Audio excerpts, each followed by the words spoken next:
YouTube, GK's back with another video, and this is going to kind of kick off a new series. This is a Spotlight, 2 AAA games that I'm really excited about coming from China's Lost Soul Aside and the Black Myth Wukong. Let's talk about them, see a release date, watch a little bit of a trailer, see articles, headlines, maybe figure out a release date, and just overall throw some shine out there, as well as talk about a little bit of controversy and the interjection of Tencent into these video games. But I also want you to leave a comment and let me know what country we should look at next. So I hope you enjoy the video. If you do, leave a like, as that lets me know y'all want to see more content like this. Yo, it's the Grown Kid Talk Show.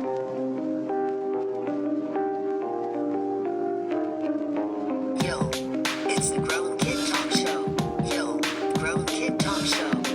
Yo, it's the Grown Kid Talk Show.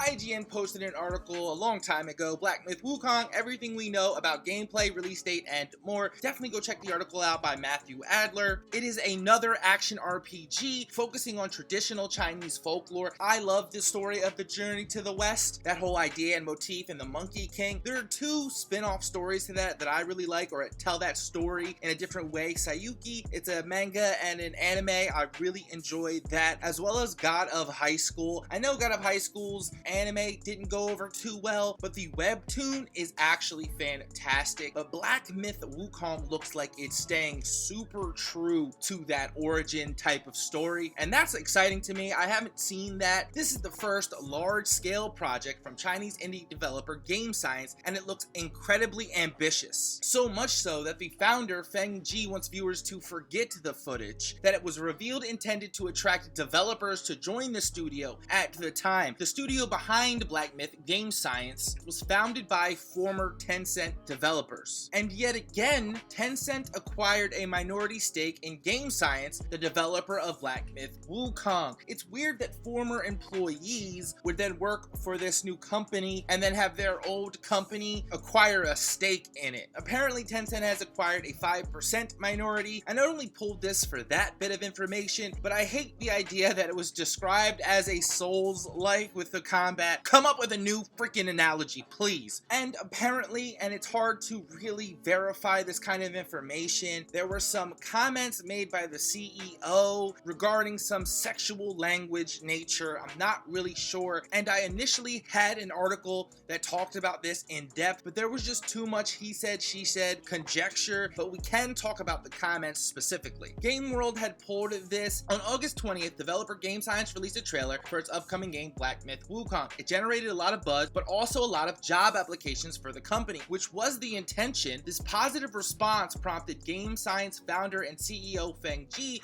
to remark that he had been licked so much that he could no longer get erected. In another post about the trailer, Feng somewhat inconsistently said, "Now I feel pressure in my pants." Now, in all honesty, I first took this as like a joke, maybe inappropriate joke, but I took it as a joke in that he started this thing, Black Myth Wukong, this company, probably got no love to start, releases this trailer, and now everybody's licking his bootstraps, being a kiss ass to the CEO to work for their game, and he's just kind of commenting on that, like, look how fake everybody kind of is. That's how I kind of took that, and since it's not really elaborated on that second part, now I feel pressure in my pants, again, I felt that was like kind of a joke from a kind of question and answer or an interview where he's like, now I feel a little bit of pressure, like I have to perform, this is going to be good and I can feel it in my pants. Again, I don't know and I can't comment on it specifically, but the word is that it didn't really go over too well. The story kind of got swept under the rug as I didn't see many other people mention it,